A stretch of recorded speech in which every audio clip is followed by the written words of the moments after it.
Okay, so we left off on the last example in lesson 2.5. If you recall, they gave us a 0, yes?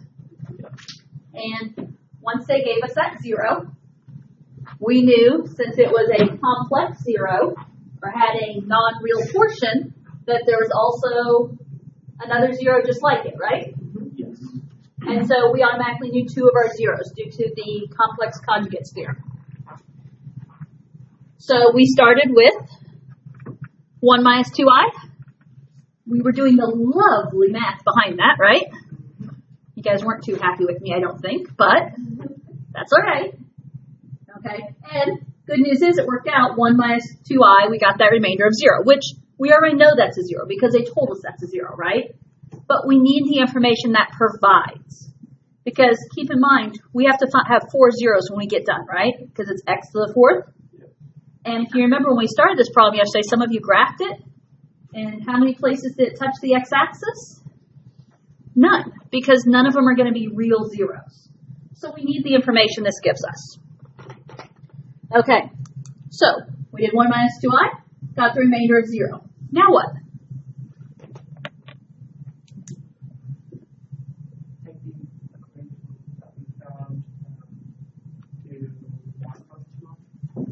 Yep. We are given 1 minus 2i. So now we're going to do its conjugate, 1 plus 2i. It is incredibly important. You don't go back and use the original values, but we need to use our new values. Okay. So write them down. 4 minus 8i. 5 minus 16i, negative 13 minus 26i.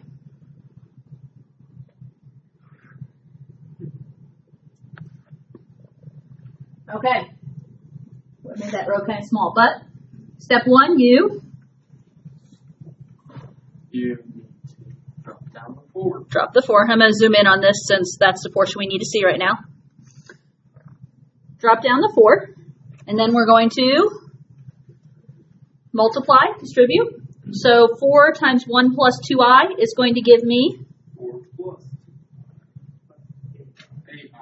4 plus 8i. Okay, what happens when you add those two? 0.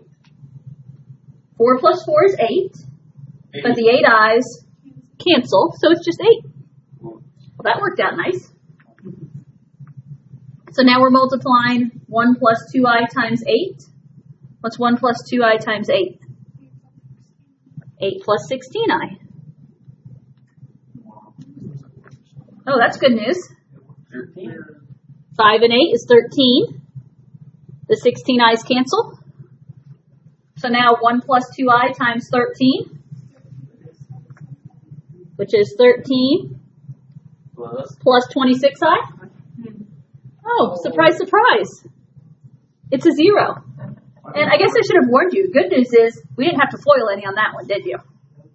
So it definitely worked out a little bit nicer. So we've got our 2 zeros. We know 1 plus 2i and 1 minus 2i work. Okay. What's important that we have here? 4 plus 8x. Okay. That 4, 8, and 13 represents 4x squared plus 8x plus 13. Then you put it in quadratic formula. Okay, take that quadratic equation, equal to 0. We would try and factor in a normal situation, right? Mm-hmm. But I know it's not going to factor because I already know that there's no real zeros. And the only way it's going to factor is if there's real rational zeros. And there's no real zeros, more or less no rational zeros.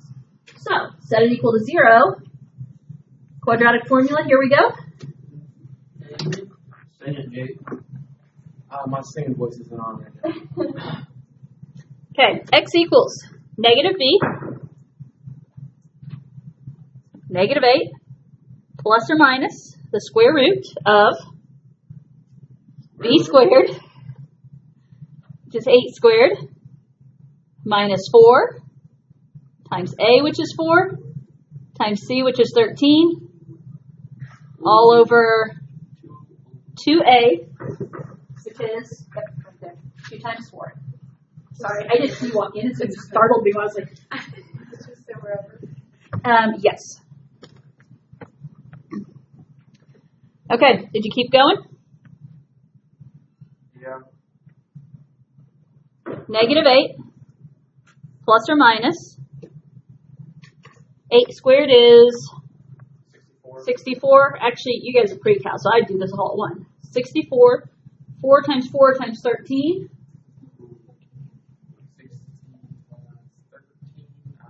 Grab your calculators, do the math.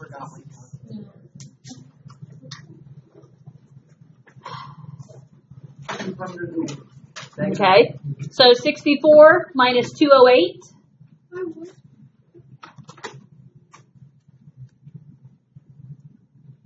Which is negative 144. All over 8.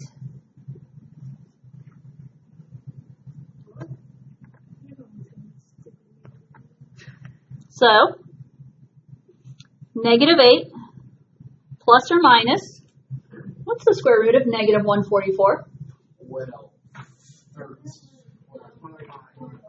12i. Square root of 144 is 12. Square root of the negative makes it 12i. All over 8.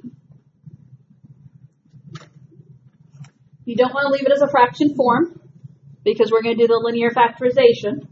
And so we need to have it as 2 terms. Negative 8 over 8. Negative 1. Plus or minus 12i over 8.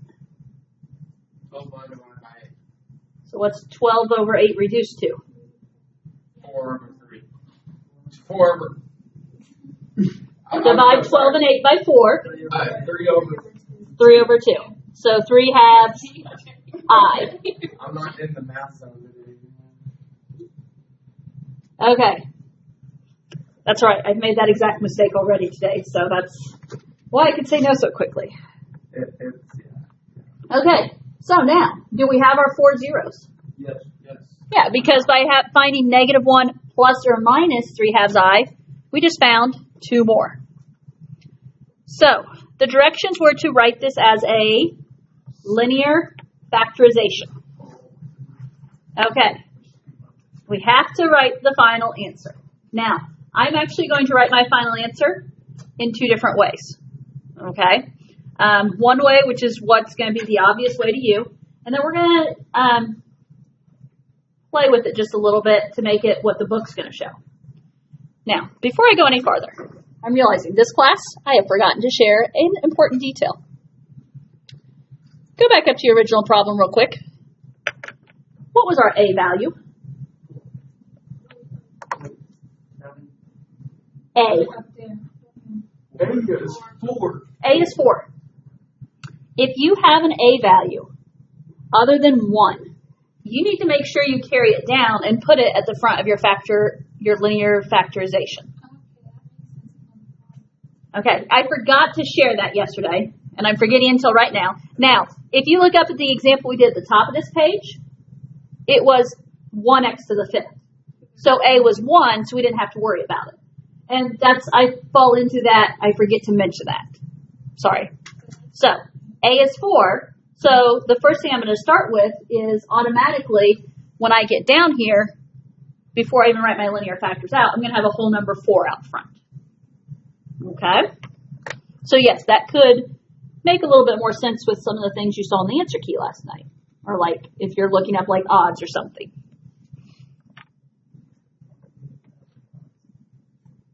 Okay, so f of x equals, since I have an a value other than 1, I'm going to write it, so I'm going to write 4. And I'm going to zoom in so you guys can see. My first 0 is 1 minus 2i. So when I put that in parentheses, it's x minus 1 minus 2i, which means you change both signs, right? So it's going to be x minus 1 plus 2i. Then we're going to put in the 1 plus 2i. So it's x minus that quantity, 1 plus 2i. So change both signs, and it's x minus 1 minus 2i. And then I'm going to use my negative 1 plus 3 halves I. So if I do x minus the quantity, negative 1 plus 3 halves I, it becomes x plus 1 minus 3 halves I. That was doing the negative 1 plus 3 halves I.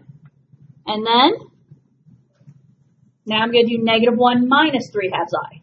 So x minus the quantity, negative 1 minus 3 halves I, becomes plus 1 plus 3 halves I. That is one final answer. However, that's not the final answer you're going to see in the book. Okay? I'm okay with this final answer, but I also need you to understand what the book's doing here. What the book's going to look at is the book's going to say, I have two fractions here. Fractions are not as pretty. Okay? Not as simplified.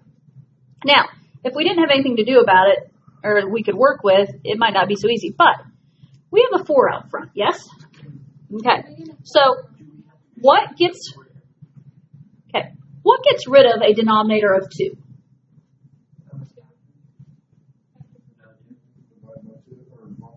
Multiplying by 2, right? What gets rid of a denominator of 2 is multiplying by 2. So if we multiply this parenthesis by 2, there'd no longer be a fraction. What would get rid of this denominator of 2? Multiplying by a factor of 2. What does 4 happen to be?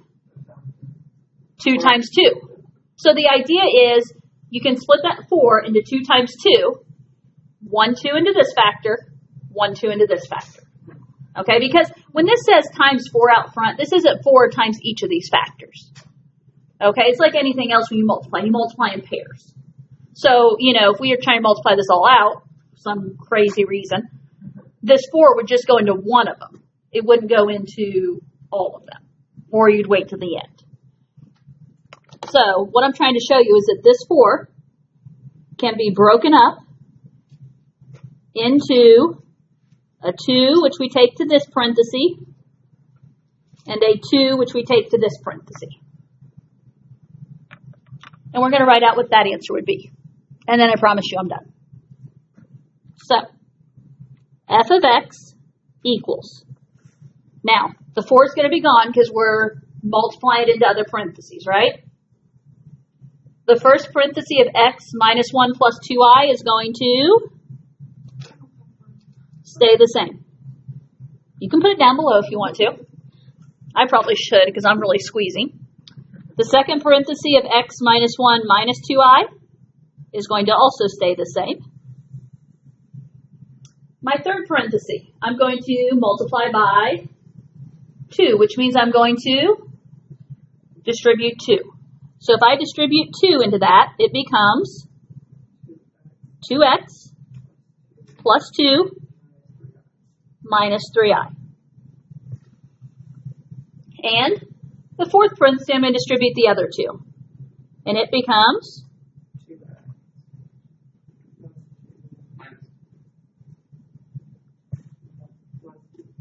nope, 2x plus 2 plus 3i.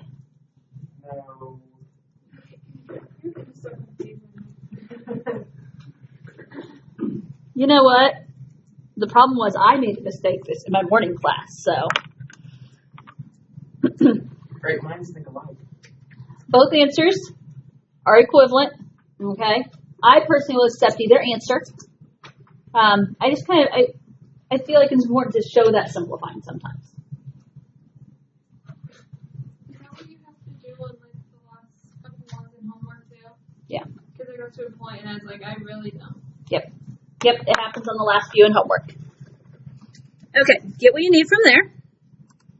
And then we can talk about the homework.